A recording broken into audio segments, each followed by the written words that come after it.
الحمد لله رب العالمين والصلاة والسلام على سيد المرسلين وعلى آله وأصحابه أجمعين. أما بعد، فقد قال الله تعالى في القرآن العظيم وفي الفرقان المجيد: فأعوذ بالله من الشيطان الرجيم. بسم الله الرحمن الرحيم. واذكر عبدنا أيوب إذ نادى ربه أني مسني الشيطان بنصب وعذاب اركل برجلك هذا مغتسل بارد شراب. صدق الله العلي العظيم. அனைத்து புகழும் அகிலத்தாரை படைத்து பரிபாலிக்கும் எல்லாம் வல்ல அல்லாஹ்வுக்கே உரித்தாகுக. அவனுடைய சாந்தியும் சமாதானமும் அன்னலம் பெருமானார் ஸல்லல்லாஹு அலைஹி வஸல்லம் அவர்களின் மீதும் அவர்களின் அடிச்சுவற்றை அயராது பின்பற்றி வந்த சத்திய சஹாபாக்கள், தாபீன்கள், முத்தகீன்கள், அவுலியாக்கள், நாதாக்கள், ஷுஹதாக்கள், குறிப்பாக நம் அனைவர்களின் மீதும் என்றென்றும் நிரப்பமாக உண்டாகட்டுமாக. சகை பொருந்திய அல்லாஹ்வின் நல்லடியார்களே, 19வது தராவீஹ் தொழுகையில் இன்றைய தினம் ஓதிய ஒரு சூரா சூரத்து ஸாத். இந்த ஸாத் என்ற சூராவில் அல்லாஹ் தஆலா தாவூத் அலைஹிஸ்ஸலாம், அய்யூப் அலைஹிஸ்ஸலாம் என்ற இரு நபிமார்களுடைய வரலாறை பற்றி கூறி காட்டுகிறார். குறிப்பாக சொல்ல போனால் அய்யூப் அலைஹிஸ்ஸலாம் அவர்களை பற்றி அல்லாஹ் குர்ஆனில் 2 சூறாக்களில் தான் பேசுகிறார். ஒன்று நம்மை விட்டும் கடந்து சென்ற சூரத்துல் அன்பியா, இரண்டாவது தற்போது நாம் இன்றைய தினம் ஓதிய சூரத்து ஸாத். இதில் மிக விரிவாக அய்யூப் அலைஹிஸ்ஸலாமுடைய வரலாற்றை குறித்து நம்மால் பாடம் படிக்க முடியும். சுருங்க சொன்னால், உலகத்தில் உச்சகட்டத்தில் நோய்வாய்ப்பட்டவர் என்று இவரை தவிர வேறு யாரையும் காட்ட முடியாது. அதே நேரத்தில் உச்சகட்டத்தில் பொறுமையை கையாண்டவர் என்று இவரை தவிர வேறு யாரையும் காட்ட முடியாது. அல்லாஹ் கொடுத்த சோதனைகளும் எல்லை அடங்காதது. அந்த சோதனைக்கு இவர் எதிர்கொண்ட பொறுமைக்கும் அளவில்லாதது. பேச்சுவாக்கில் சொல்வார்களே, நாமே பேசிக் கொண்டிருக்கும் பொழுது ஒரு கட்டம் வரையும் தான் நாம் பொறுமையை காண்போம். அந்த கட்டத்தை தாண்டி விட்டதென்றால் நாமே சொல்வோம், என் பொறுமையை சோதிக்கிறாய் என்று சொல்கிறோம். எனக்கு ஒரு ஸ்டேஜ் இருக்குது, நான் அதை மிஞ்சிட்டு பொறுமையா இருக்கிறேன் அப்படின்னு சொல்லுவோம். ஆனால் இதையெல்லாம் தாண்டி வந்து ஒரு இடத்தை தொட்டவர்கள் தான் அய்யூப் அலைஹிஸ்ஸலாம். நான் பின்னால் அதனுடைய வரலாற்றை சொல்லும் பொழுது உங்களுக்கே புல்லரித்து போகும். அதாவது மனிதனுடைய வாழ்வில் உச்சகட்டமான அவனுக்கு தேவைகள் என்பது 3 தேவைதான். இந்த தேவைக்குள் தான் மனிதன் வாழ்கிறான். ஒன்று, நல்ல ஆரோக்கியம் அவனுக்கு கிடைக்க வேண்டும். இரண்டாவது, நல்ல செல்வம் கிடைக்க வேண்டும். அதுபோல மனைவி மக்கள் நன்றாக கிடைக்க வேண்டும். இந்த 3ம் யாருக்கு கொடுக்கப்பட்டதோ அவனை விட பாக்கியசாலி யாரும் கிடையாது. இந்த 3ல் ஏதேனும் ஒன்று எடுக்கப்பட்டாலும் அவனை விட துர்பாக்கியசாலி யாரும் கிடையாது. உண்மையில் நிதர்சனம் அதுதான். நாம் கொஞ்சம் இப்படி யோசித்தால் தெரியும். அல்லாஹ் தஆலா இந்த 3ல் ஏதாவது ஒன்றை ஒருவருக்கு எடுக்கட்டுமே. ஒருவருக்கு அல்லாஹ் செல்வத்தை அள்ளி கொடுத்து விட்டான், மக்கள்களையும் நல்ல விதமாக கொடுத்து விட்டான், நல்ல பிள்ளைகளை கொடுத்து விட்டான். ஆனால் ஆரோக்கியம் மட்டும் அவருக்கு கொடுக்கவில்லை. நீண்ட காலமாக அவர் நோய்வாய்ப்பட்டே இருக்கிறார். இப்ப இவரிடம் போய் கேட்டால் என்ன சொல்வார்? என்னதான் அல்லாஹ் தஆலா எனக்கு நல்ல செல்வத்தை கொடுத்தாலும், மனைவி மக்களை கொடுத்தாலும், அதையெல்லாம் அனுபவிப்பதற்கு ஆரோக்கியம் தான் முக்கியம். ஆனால் அந்த ஆரோக்கியம் எனக்கு கொடுக்கப்படவில்லையே என்று புலம்புவார்.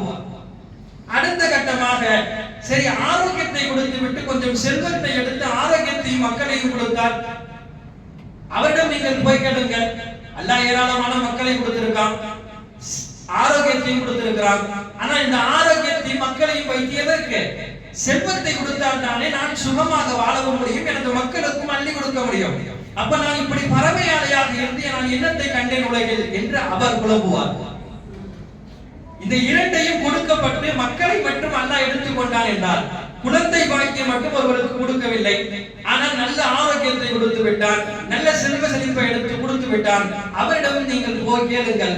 அவரும் சொல்வார், எனக்கு அல்லாஹ் நல்ல ஆரோக்கியத்தை கொடுத்திருக்கான், நல்ல செல்வ செழிப்பை கொடுத்திருக்கான். ஆனா இதெல்லாம் நான் எவ்வளவு நாள் வாழ்றேன், கொஞ்ச நாள் வாழ்வனா, அதுக்கு பின்னால என் வாரிசுகள் பிள்ளைகளுக்கு தானே விட்டு செல்வேன், ஆனால் அப்படி ஒரு பிள்ளை செல்வத்தை எனக்கு கொடுக்கவில்லையே.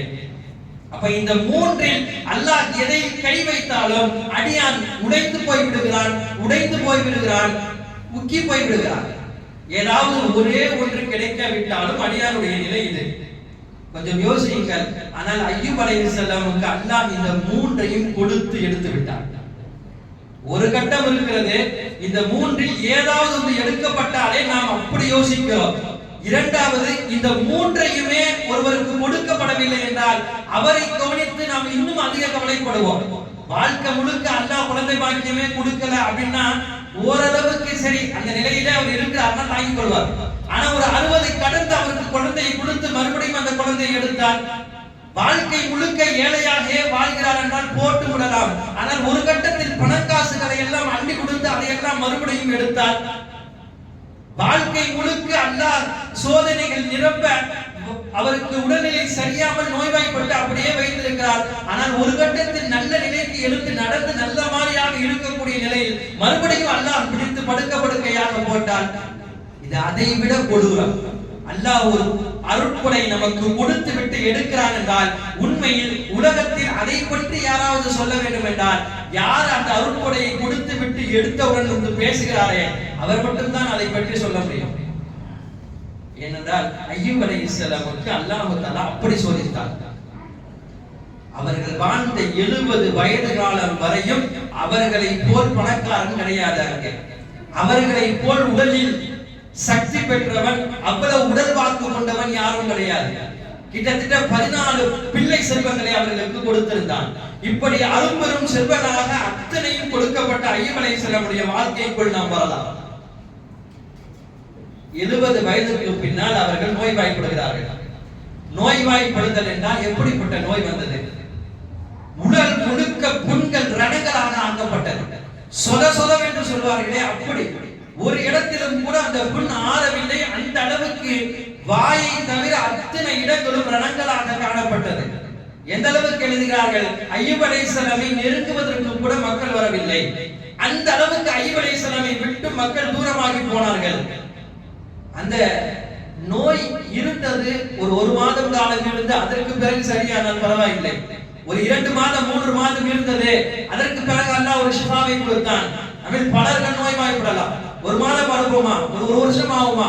ஆனால் ஒரு மனிதர் 18 வருஷங்களாக அந்த நோயுடன் படுக்கையாக இருக்கிறார். 18 வருஷம் நம்மால் நினைத்து கூட பார்க்க முடியாது, கற்பனைக்கு கூட எட்டாது. இப்படி ஒருவரை பொறுமையானவராக உலகத்தில் யாரையாவது நாம் பார்த்திருக்கிறோமா? 18 வருஷ கால நோயால் பிடிக்கப்பட்டும் கூட அவ்வளவு அல்லாஹ் மீது நம்பிக்கை கொண்டு நிற்கிறாரே. நம்ம பெற்றோர் கொஞ்சம் வயது கடந்து அவர்களுக்கு ஒரு 80 60 வயதுக்கு மேல ஆயிடுச்சு, படுக்கையாக ஒரு 2 வாரம் இருக்காங்கன்னா அடுத்த பிறகு நம்மளே துவா செய்வோம், யா அல்லாஹ் என் பெற்றோருக்கு நல்ல மௌத்தை கொடு. இந்த மாதிரி துவாவே செய்யக்கூடாது என்று சொல்கிறார்கள். நம்ம நினைக்கிறோம் அவங்களுக்கு அவ்வளவு அசத் வலி இருக்குது, அவங்க அந்த வலியுடன் அவங்க வாழணுமா, அதனால நான் இப்படி துவா செய்யலாமா என்று கேட்க வருகிறோம். அப்படி துவா செய்யக்கூடாது. எப்பொழுதுமே மௌத்தை கேட்டு துவா செய்வதை நாயகம் ஸல்லல்லாஹு அலைஹி வஸல்லம் தடுத்திருக்கிறார்கள். எவ்வளவுதான் இருக்கட்டுமே. இன்னைக்கு உச்சகட்ட நிலையில போய் இந்த கருணை கலை எல்லாம் சொல்றாங்க. எதுக்கு சொல்றாங்க டாக்டர், இதுக்கு மேல அவரை நீங்க பாத்தீங்கன்னா ரொம்ப வேதனைப்படுவாரு. இப்படியே நீங்க உங்க பெற்றோரை பார்த்துட்டே இருக்க போறீங்களா? ஒரே ஒரு ஊசி தான் போட்டுட்டா முடிஞ்சிடும், நீங்க போய் செய்ய வேண்டியதை செஞ்சுக்கலாம். ஒரு கட்டத்தில் இஸ்லாமிய பிள்ளைகளும் கூட அதற்கு சரி என்ற ரீதியிலே வருகிறார்கள். ஏன்னா என் தந்தையை அப்படி பார்க்க முடியல என்ற நிலைக்கு அவர்கள் ஆகிறார்கள். இதற்கு ஷரியத் சொல்கிறது, இதற்கு பேர் கொலை. உனது தந்தையை நீ கொலை செய்ய அனுமதிக்கிறாய், இது ஷரியத்தில் கூடாது. எந்த கட்டத்திலும் நமது பெற்றோர்களையும் சரி உறவினர்களையும் சரி காப்பாற்றுவதுதான் சரியான கடைசி நிலை வரையும் ஒரு முஸ்லிம் இயக்க வேண்டும் என்கிற அவர்கள் மௌத்தான செய்திக்காக வேண்டி எந்த கட்டத்திலும் அவர் எதிர்பார்க்க கூடாது. அப்படி இஸ்லாம் அதை சொல்லவும் இல்லை. அப்ப அய்யூப் அலைஹிஸ்ஸலாம் 18 வருடங்களாக பிரிக்கப்பட்ட நோய் அப்படியே தான் இருக்கிறார்கள். ஒன்று இப்படி நோயை கொண்டு அல்லாஹ் பிடிக்கிறார். இரண்டாவது கட்டமாக அவர்களுக்கு நான் சொன்னேனே ஏராளமான செல்வ செழிப்பை கொடுத்தான் என்று, ஒன்றொன்றாக அந்த செல்வ செழிப்பையும் அல்லாஹ் நஷ்டத்தில் ஆக்கினார். ஒரு கட்டத்தில் தோட்டங்களால் தீப்பிடித்து எரிய ஆரம்பித்தது. அவருடைய வியாபாரத்தில் ஏராளமான நஷ்டங்கள் இடப்பட்டது. இது செல்வத்தில் அல்லாஹ் ஏற்படுத்திய நஷ்டம். மூன்றாவதாக அவர்களுக்கு கொடுத்த 14 பிள்ளைகளும் அவ்வளவு ஒவ்வொரு பிள்ளைகளாக அல்லாஹ் மௌத்தாக்குகிறார். ஒரு தந்தைக்கு ஒரு பிள்ளை மௌத்தானால் கொஞ்சம் உடைத்து போய்விடுகிறார், பாதி உசுறு போய்விடுகிறது. அடுத்த பிள்ளையும் மௌத்தானால் முழுக்க அந்த தந்தையே மௌத்தாகுவதை போல உலகத்தில் நடமாடக்கூடிய நிலை. ஒரு பிணமாகத்தான் அவர் நடமாடுவார் என்று சொல்ல வேண்டும். அப்படி ஒரு 2-3 பிள்ளைகள் நம் கைவிட்டு போய்விட்டால் தந்தையும் தாயும் உருகுலைந்து போய்விடுகிறார்கள். சில பேர்கள் தங்களையே மாய்த்துக் கொள்கிறார்கள். காரணம், அந்த பிள்ளைகள் மீது அவ்வளவு பாசத்தை கொட்டி வளர்க்கிறார்கள். அப்ப அய்யூப் அலைஹிஸ்ஸலாமுக்கு என்ன பாசம் இல்லாமல் போயதா? ஒரு நபிக்கு தன் பிள்ளையின் மீது உண்டான பாசத்தை விடவுமா நமது பாசம்? ஆனால் அதையெல்லாம் தாண்டி கொண்டு அவர்கள் நிற்கிறார்கள் என்றால் அவர்களுக்கு தெரியும் பின்னால் அல்லாஹ் என்ன செய்ய போகிறார் என்று. பெரிதாக அவர்கள் அதை தாங்கி கொண்டு அடுத்து தங்கள் வாழ்க்கையை நகர்த்துகிறார்கள். இந்த மூன்றும் அவர்கள் வாழ்க்கையிலே நடந்து முடிக்கிறது. எந்த அளவுக்கு என்றால், அவ்வளவு பணக்காரராக இருந்த அய்யூப் அலைஹிஸ்ஸலாம் அவருடைய மனைவி அன்றைய தினம் உணவுக்கு வழி இல்லாத அளவுக்கு ஆக்கப்பட்டார்கள். அய்யூப் அலைஹிஸ்ஸலாமுடைய வீட்டில் வேலை செய்வதற்கெல்லாம் ஆட்கள் வரக்கூடிய நிலை போய் இவர்கள் மனைவி மற்ற வீட்டுக்கு போய் வேலை செய்யக்கூடிய ஒரு நிலைக்கு ஆக்கப்பட்டார்கள். கையில் காசு இல்லை என்பதற்காக, படுக்க படுக்கையான அந்த கணவனை பார்ப்பதற்காக வசதி இல்லை என்பதற்காக வீட்டு வேலைக்காக போக ஆரம்பித்தார்கள். ஆனால் வீட்டு வேலை தருவதற்கு யாரும் தயாரில்லை. தந்தார்கள். ஆனால் என்ன ஒரு நிபந்தனை என்றால், நீங்கள் இங்கேயே வேலை செய்ய வேண்டும், உங்கள் கணவரை போய் சந்தித்து விட்டு வரக்கூடாது. ஏன்? சந்தித்து விட்டு நீங்கள் வந்தீர்கள் என்றால் அவர்கள் இருக்கக்கூடிய நோய் தொற்று உங்களுக்கும் வரலாம், உங்களுக்கு இருக்கக்கூடிய நோய் தொற்று நமக்கும் வரலாம் என்பதற்காக நீங்கள் இங்கேயே இருந்தால் நாங்கள் வேலை தருகிறோம். இதற்கு அய்யூப் அலைஹிஸ்ஸலாம் மனைவி ஒத்துக்கொள்ளவும் இல்லை. ஏனென்றால் எனது தந்தைக்கு உணவு ஊட்டுவது நான் தான், பராமரிப்பது நான் தான், எல்லாம் பார்ப்பதும் நான் தான். நான் இங்கு வந்துவிட்டால் அங்கு எனது கணவனை பார்ப்பது யார் என்பதற்காக அவர் அதற்கு ஒத்துக்கொள்ளவும் இல்லை. இந்த தொற்று நோய் என்பது அந்த காலத்திலிருந்து இந்த காலத்து வரையும் பெரிய அளவில் நாம் நம்பிக்கொண்டுதான் இருக்கிறோம். ஒரு பக்கத்துக்கு அது இருக்கிறதா இல்லையா, வருகிறதா வரவில்லையா என்பது வேறு கட்டம். ஆனால் அதை தாண்டி ஒரு விஷயம் என்பது 100க்கு 100 உண்மை என்றால் அது இதுதான். அல்லாஹ் நாடாவில் எந்த தொற்றும் ஒரு முஸ்லிமை தொடாது. கொரோனா காலத்தில் எவ்வளவோ பார்த்தோமே, பக்கத்தில் இருந்து அவ்வளவு பணி செய்தவன் அவனுக்கு எடுத்து கொரோனா டெஸ்ட் எடுத்து பார்த்தால் இருக்கிறதா என்றால் அவனுக்கு கொரோனா இல்லை, வந்து பார்த்து போறவங்களுக்கு கொரோனா வந்து விட்டது. அப்போ அது யார் கையில் இருக்கிறது? படைத்தவனுடைய கையில் இருக்கிறது. அவன் நாடியவனுக்கு மட்டும்தான் அல்லாஹ் நோயை கொடுக்கிறான். கடைசியாக வேலையும் செய்ய முடியவில்லை. வேறு வழி இல்லாமல் அய்யூப் அலைஹிஸ்ஸலாமுடைய மனைவி தான் வைத்திருந்த முடியை ஒரு பக்கமாக எடுத்து அதை மார்க்கெட்டில் போய் விற்று வந்த காசுகளை உணவு வாங்கி வருகிறார்கள். வந்தவர்கள் கணவனுக்கு ஊட்டுகிறார்கள். அப்பொழுதே அய்யூப் அலைஹிஸ்ஸலாம் கேட்டார்கள், என்ன எப்படி இது வந்தது என்று கேட்கிறார்கள். எதுவும் பேசவில்லை, நீங்கள் சாப்பிடுங்கள் பேசிக்கலாம், சாப்பிடுங்கள் பேசிக்கலாம் என்று உணவு ஊட்டப்பட்டது. ஒரு நாள் 2 நாள் அதை வைத்து கழிக்கலாம். அதற்கு பிறகு அடுத்த இன்னொரு பக்கம் இருந்த முடியையும் எடுத்து அதிலே உணவு வாங்கி வந்து ஊட்ட ஆரம்பித்தார்கள். கண்டிப்பாக சொல்லிதான் ஆக வேண்டும் என்று அய்யூப் அலைஹிஸ்ஸலாம் கேட்கும் பொழுதுதான் தனது தலையை திறந்து காட்டினார்கள். அதுவரையும் குலைந்து போகாத அய்யூப் அலைஹிஸ்ஸலாம் தனது மனைவியின் தலையை பார்த்து குலைந்து போய்விட்டார்கள். ஒரு அளவுக்கு தானே பொறுமையை கடந்து அவர்கள் என்ன துஆ செய்து விட்டார்கள் என்ன அல்லாஹ்விடத்திலே, யா அல்லாஹ் எனக்கு இப்படி ஒரு நோயை கொடுத்துட்டியே, நான் அல்லாஹ் உன்னுடைய நபி அல்லவா, எனக்கா இப்படிப்பட்ட நோயை நீ கொடுத்து விட்டாய், எனக்கு இதை சரியாக்க வேண்டாமா என்றெல்லாம் கேட்கலாம். நான் கேட்கவில்லை. என்ன கேட்டார்கள் அதையும் அல்லாஹ் குர்ஆனில் அழகாக சொல்கிறார். வதுகுர் அபதனா அய்யூப், நபியே அய்யூப் எப்படி என்னை நினைவு கூறுகிறார் என்பதை நீங்கள் மக்களுக்கு சொல்லுங்கள். இது நாதா ரப்பஹு அன்னி மஸ்ஸனிய ஷைத்தானு பினுஸ்பின் வ அதாப். அல்லாஹ்விடம் சொன்னார், யா அல்லாஹ் என்னை ஷைத்தான் தீண்டி விட்டான், துன்பத்தை கொண்டும் வேதனையை கொண்டும் ஷைத்தான் என்னை தொட்டு விட்டான். ஒரு இடத்தில் இப்படி, இன்னொரு குர்ஆனுடைய இடத்தில் இப்படி இருக்கிறது, எனக்கு நோய் பிடிக்கப்பட்டு விட்டது. அப்ப எப்படி துஆ செய்ய வேண்டும் என்பதையும் அய்யூப் அலைஹிஸ்ஸலாம் சொல்லி தருகிறார்கள். நீங்க எல்லாரும் எப்படி துஆ செய்யணும்? சில நேரத்துல யா அல்லாஹ் எனக்கு நீ நோயை கொடுத்துட்ட, நீயே நோயை எடுத்துரு, இந்த மாதிரி துஆக்கள் வேண்டாம். சிறப்பாக ஒரு துஆ என்றால், யா அல்லாஹ் எனக்கு நோய் வந்து விட்டது, அந்த நோய்க்கு நீ ஷிஃபாவை கொடு. இப்படிதான் அய்யூப் அலைஹிஸ்ஸலாம் துஆ செய்கிறார்கள். அந்த துஆவினுடைய அழகிய முறையும் நமக்கு காண கிடைக்கிறது. இப்படி அய்யூப் அலைஹிஸ்ஸலாம் அவர்கள் கேட்ட துஆ. இப்ப 70 வயதை வந்த அந்த நோய்க்கு கிட்டத்தட்ட 18 வருஷங்கள் கழித்து 88 அல்லாஹ்விடத்தில் கையேந்துகிறார்கள். கையேந்ததற்கு காரணம் தன்னுடைய மனைவியை பார்த்துதான் அய்யூப் அலைஹிஸ்ஸலாம் கையேந்துகிறார்கள்.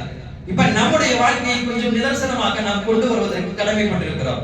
ஒரு 40 வயசுக்கு மேல ஒரு சுகர் வந்துருச்சு, ஒரு பிரஷர் வந்துருச்சுன்னா உடனே என்ன சொல்றோம்? எனக்கு அல்லாஹ் இதை கொடுத்துட்டானே, உலகத்தில் யாருக்கும் கொடுக்காததை நமக்கு கொடுத்துட்டது போல எனக்கு மட்டும் அல்லாஹ் கொடுத்துட்டானே, 40 ஆண்டு காலமாக அல்லாஹ் என்னை ஆரோக்கியமாக வைத்தானே, அதை பற்றி நான் பேச தயாரில்லை. இத்தனை காலமாக எனக்கு இவ்வளவு ஆரோக்கியத்தை கொடுத்தானே, அதை நினைத்து நான் 2 ரக்காய் தொழுவது கிடையாது. ஆனால் ஒரு கட்டத்திற்கு மேலே வயோதிகமான பிறகு ஏதாவது நோய் வந்தால் உடனே புலம்ப ஆரம்பித்து விடுகிறோம். என்றைக்காவது ஒரு நோய் வரும், ஒரு வயிற்று வலி, ரொம்ப கஷ்டப்படுவோம், ஒரு தலைவலி, ரொம்ப கஷ்டப்படுவோம். அந்த கஷ்டத்தை நம்ம எப்படி நினைப்போம்னா, இப்படி நினைச்சு கொள்வோம், உலகத்துல தனக்கு மட்டும்தான் தலைவலி வந்ததை போல, யா அல்லாஹ் இது மாதிரியான தலைவலி யாருக்குமே வரக்கூடாது, இந்த மாதிரியான வயிற்று வலி யாருக்குமே வரக்கூடாது. அப்படி யாராவது உலகத்தில் சொல்ல தகுதியானவர் ஒருவர் இருக்கிறார் என்றால் அது அய்யூப் அலைஹிஸ்ஸலாம் அவர்களுக்கு மட்டும்தான் சாத்தியம். அவர்கள் சொல்லலாம் இந்த வார்த்தையை, யா அல்லாஹ் என்னை நீ நோய்வாய்ப்பட்டு பிடித்ததை போல யாரையும் பிடித்து விடாதே. அதை விடவா நாம் நோய்வாய்ப்பட்டு விட்டோம்? உலகத்தில் யாரெல்லாம் தன்னை நோய்வாய்ப்பட்டு விட்டேன் என்று சொல்கிறார்களோ அவர்களெல்லாம் அய்யூப் அலைஹிஸ்ஸலாமுடைய வாழ்க்கையை பார்த்து படித்தார்கள் என்று சொன்னால் எனது நோய் எல்லாம் ஒன்றுமே இல்லை என்று ஒத்துக்கொள்வார்கள். அப்படி அல்லாஹ் அவர்களை பிடித்து விட்டார்.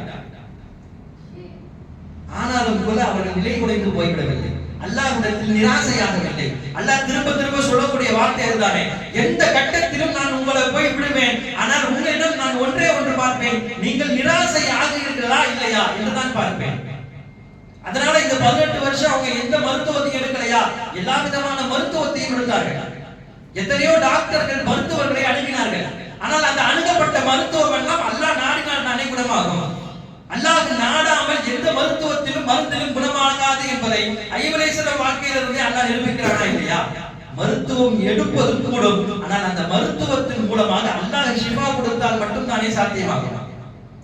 உலக டாக்டர்கள் எல்லாரும் கடைசி அந்த பேஷண்ட்டை காப்பாற்றுவதற்கு முயற்சி செய்து முடியாத ஒரு கட்டம் வரும் பொழுது என்னன்னு தெரியாமல் கடைசியில வெளியே வந்து சொல்லக்கூடிய ஒரு வார்த்தை நமக்கு தெரியும். இதுதான் சொல்லுவாங்க, அவங்க உங்களுக்கு பிடித்த கடவுள்கிட்ட நீங்க வேண்டிக்குங்க, உங்க விரும்பிய கடவுள்கிட்ட வேண்டிக்குங்க.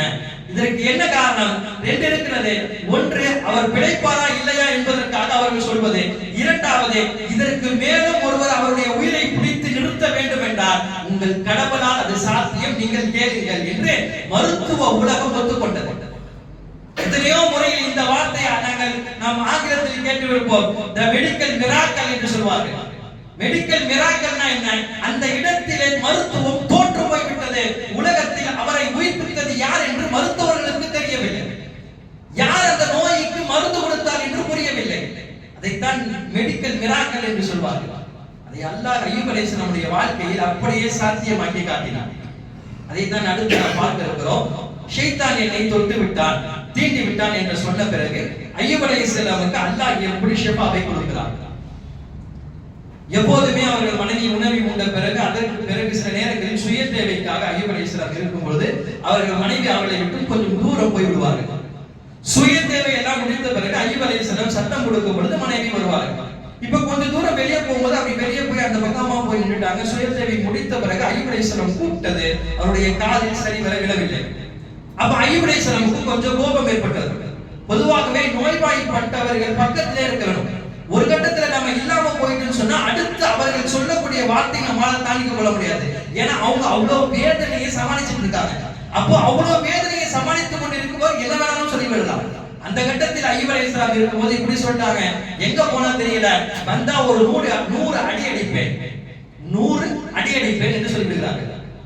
இது கேட்டவுடன் அல்லாஹ் அடுத்து பேசிய வார்த்தை தான் ஒருகுல் பிரிஜ்லி, அய்யூப் உனது காலை நீ தரையில் தட்டு. அல்லாஹ் தட்ட சொன்னான். காலை தரையிலே அய்யூப் அலைஹிஸ்ஸலாம் தட்டுகிறார்கள். ஹாதா முகத்தஸிலுன் பாரிதுன் வ ஷராபுன். அதற்கு பிறகு காலை தட்டியவுடன் அங்கிருந்து ஒரு ஊற்று வெளிவந்தது. அந்த ஊற்றில் வந்த தண்ணீரை பார்த்து அல்லாஹ் சொன்னான், முகத்தஸிலின் இதிலே நீ குடி. சொல்லப்போனா அதை எடுத்து உனது மேனி முழுக்க தடவிக்கொள். மேனி முழுக்க தடவை அங்க புண்பட்ட அத்தனை ரணங்களும் ஒன்றுமில்லாமல் போகிறது. அடுத்து அல்லாஹ் சொன்னான், வ ஷராபுன், அடுத்த ஒரு ஊற்று, அந்த ஊற்றை எடுத்து நீங்கள் குடியுங்கள். எடுத்தார்கள். அய்யூப் அலைஹிஸ்ஸலாம் குடித்தார்கள். குடிக்க குடிக்க உடலில் இருக்கக்கூடிய உடலுக்குள்ளே இருக்கக்கூடிய அத்தனை நோய்களுக்கும் அந்த ஊற்று ஷிஃபாவை கொடுத்தது. எந்த அளவுக்கு எழுதுகிறார்கள் என்றால் அய்யூப் அலைஹிஸ்ஸலாம் 70 வயதில் பீடிக்கப்பட்ட பொழுது இருந்த அந்த நிலைகளுக்கு அவர் மாறவில்லை. இன்னும் அதிகமாக குடித்ததால் அய்யூப் அலைஹிஸ்ஸலாம் இளமை அளவுக்கு திரும்பினார்கள், இளமையாக மாறி போனார்கள். 70 வயதுனா அது ஒரு கிட்டத்தட்ட ரொம்ப முடியாத வயது தான், கிழவர் என்று சொல்லும் அளவுக்கு தானே 70. ஆனால் அய்யூப் அலைஹிஸ்ஸலாமுடைய வயது எப்படி மாறி போனது என்றால் அவர்களுடைய வயதை இளமை வயதாக மாறி போகிறது. அந்த இடத்தில் அத்தனை வருஷங்களாக இருந்த நோயை அல்லாஹ் 5 நிமிடத்தில் குணமாக்குகிறார். இதன் அல்லாஹ் ஒரு விஷயத்தை நாடி விட்டான் குணமாக்க வேண்டும் என்றால் எந்த விதமான ஒன்றும் அல்லாஹ்வுக்கு தேவையில்லை, உடனே குணமாக்கி விட்டார். அந்த இடத்துல இருந்து அப்படியே எழுந்து வந்து தனது மனைவி கிட்ட வருகிறார்கள். அய்யூப் அலைஹிஸ்ஸலாம் பார்த்து மனைவியை உற்று பார்க்கும் பொழுது மனைவி அய்யூப் அலைஹிஸ்ஸலாமை பார்த்து கேட்கிறார்கள், எனது கணவர் அங்கு படுத்த படுக்கையாக இருக்கிறார், அவரை நீங்கள் பார்த்தீர்களா? அய்யூப் அலைஹிஸ்ஸலாம் ஒன்றும் சொல்லவில்லை, அமைதியாக இருக்கிறார்கள். அடுத்து அவர் கேட்கிறார், மனைவி கேட்டார்களாம், இல்லை இல்லை நீங்கள் பார்ப்பதற்கு என்னமோ எனது கணவரை மாறவே இருக்கிறீர்கள், உங்களுடைய முகச்சாடை அப்படியே இருக்கிறது, எனது கணவர் அங்குதான் படுத்திருக்கின்றார், நீங்கள் பார்த்தீர்களா இல்லையா சொல்லுங்கள் என்று கேட்கும் பொழுதுதான் ஆனா அய்யூப் நான் தான் அய்யூப் என்று சொன்னார்கள். அப்படி அல்லாஹ் தஆலா அய்யூப் அலைஹிஸ்ஸலாமை மீட்டி கொடுத்தார். அதற்கு பிறகு அய்யூப் அலைஹிஸ்ஸலாம் அவருடைய மனைவியை தொடும் பொழுது அவர் மனைவியும் அவர்கள் ஆரம்பத்தில் எப்படி இருந்தார்களோ அதுபோல இளமையாக அவர்கள் முடி கொடுக்கப்பட்டவர்களாக திரும்புகிறார்கள். முழுக்க அய்யூப் அலைஹிஸ்ஸலாமுடைய வரலாறு நமக்கு இப்படி காண கிடைக்கிறது. ஒன்று, இப்ப நாம் பார்த்த அந்த புண்களிலிருந்து முழுக்க முழுக்க ஷிஃபாவை கொடுத்து இளையவர்களாக அய்யூப் அலைஹிஸ்ஸலாமை அல்லாஹ் மீட்டி கொடுத்தார். இரண்டாவது, நாம் சொன்னோமே அவர்களுக்கு செல்வ செழிப்பு போன பன்மடங்காக அந்த செல்வ செழிப்பை மீட்டி கொடுத்தார். எப்படியெல்லாம் தோட்டங்கள் துறவுகள் எல்லாம் இருந்ததுன்னா எந்த அளவுக்கு இருக்கிறார்கள், சில தோட்டங்கள் துறவுகளை அல்லாஹ் தங்கமாகவும் வெள்ளியமாகவும் ஆக்கி கொடுக்கிறார். அந்த அளவுக்கு தஃசீரில் எடுத்து காட்டுகிறார்கள். அவர்களுக்கு பிள்ளைகள் 14 பிள்ளைகளை கொடுத்ததை அல்லாஹ் எடுத்தானா மறுபடியும் எத்தனை பிள்ளைகள் கொடுத்தான் எழுதுகிறார்கள். 26 பிள்ளைகளை அல்லாஹ் அய்யூப் அலைஹிஸ்ஸலாமுக்கு கொடுத்தான். அதிலே ஸுல்கிஃபுல் என்ற ஒரு வார்த்தை வரும் குர்ஆனிலே. தொடர்ந்து நபிமார்களை பற்றி படிப்போம். அதில் ஸுல்கிஃபுல் என்ற ஒரு நபி, அவர்கள் அய்யூப் அலைஹிஸ்ஸலாமுடைய பிள்ளை. 26 பிள்ளைகள். கடைசியில் 96 வயதிலே அய்யூப் அலைஹிஸ்ஸலாம் அவர்கள் இறை ஏந்துகிறார்கள். உலகத்தில் இப்படி ஒரு நபி வாழ்ந்திருக்கிறார் என்றால் அல்லாஹ் இந்த நபியின் மூலமாக நமக்கு மிகப்பெரிய சான்றை கொடுக்கிறான், எப்படி நாம் பொறுமையை கையாள வேண்டும். கடைசி அந்த ஓதிய ஒரு ஆயத்தில் நான் சொன்னேன், வஹுது பி யதிக தபதன் ஃபதுரிப பிஹி வலா தஹ்னஸ். அய்யூப் அலைஹிஸ்ஸலாம் கோபத்தில் இருக்கும்போது ஒரு வார்த்தை சொல்வார்களே, மனைவியை நான் இப்போது வந்தால் ஒரு 100 அடி அடிப்பேன் என்று சொல்லியிருப்பார்கள், சத்தியம் செய்திருப்பார்கள். இந்த சத்தியத்தை அல்லாஹ் முறிக்க வேண்டாம் என்று சொல்கிறார். அதே நேரத்தில் 18 வருஷமாக ஒரு மனைவி முகம் சுளிக்காமல் அந்த கணவரை அப்படி பார்த்துகிறார் என்றால் அப்படி பார்த்த அந்த கணவர் இந்த மனைவியை 100 அடி அடிப்பது என்பது எப்படி சாத்தியமாகும்? அல்லாஹ் அதை விரும்பவில்லை. அல்லாஹ்வே விரும்பாமல் அந்த ஆயத்தில் பேசுகிறார், வஹுது பி யதிக ஜதன். இதனால் நீங்கள் அய்யூபே ஒரு முள்ளை, ஒரு புல்லை நீங்கள் ஒரு கைப்பிடி அளவுக்கு எடுத்துக் கொள்ளுங்கள். கைப்பிடி அளவுக்கு 100 புற்களாக அது இருக்க வேண்டும். 100 புற்களாக இருந்தால் ஒரு கைப்பிடி அளவு அவ்வளவுதான் இருக்கும். இப்ப அந்த 100 புற்களை வைத்து அவர்களை அடியுங்கள், ஒரு சின்ன அளவுல லேசா அப்படி தட்டுங்கள். வலா தஹ்னஸ், உங்கள் சத்தியத்தை நீங்கள் முடிக்க வேண்டாம், சத்தியமும் நிறைவேற்றி விட்டது, நீங்கள் சொன்னதையும் செய்து விட்டீர்கள் என்று யோசிக்க வேண்டும். ஒரு கோபத்தில் அய்யூப் அலைஹிஸ்ஸலாம் சொன்னாலும் அந்த சத்தியமும் முறித்து விடாமல் இந்த மனைவிக்கும் எந்த கஷ்டமும் இல்லாமல் அல்லாஹ் பாதுகாத்து இந்த ஆயத்தை குர்ஆனுக்குள்ளேயே வந்து சொல்லித் தருகிறார். இன்ன வஜத்னாஹு ஸாபிரா, நாம் அய்யூப் அலைஹிஸ்ஸலாமை மிக பொறுமையானவராக பெற்றுக்கொண்டோம். நிஅமல் அப்து இன்னஹு அவ்வாப், அடியார்களே ஆக சிறந்த அடியானாக அய்யூப் அலைஹிஸ்ஸலாம் மாறி போகிறார்கள். பெரும்பாலும் நபிமார்களுக்கு அல்லாஹ் கொடுக்கக்கூடிய கடைசி உச்சகட்ட அந்தஸ்து என்பது நமது பார்வையில் நபி ரசூல் என்று சொல்வோம். ஆனால் அல்லாஹ் என்ன சொல்கிறார் என்றால் அபுது என்று சொல்கிறார். அபுது என்று எங்கெல்லாம் அல்லாஹ் சொல்கிறானோ அங்கெல்லாம் அந்த நபியை அல்லாஹ் அதீத பிரியப்படுகிறார் என்று பொருள்.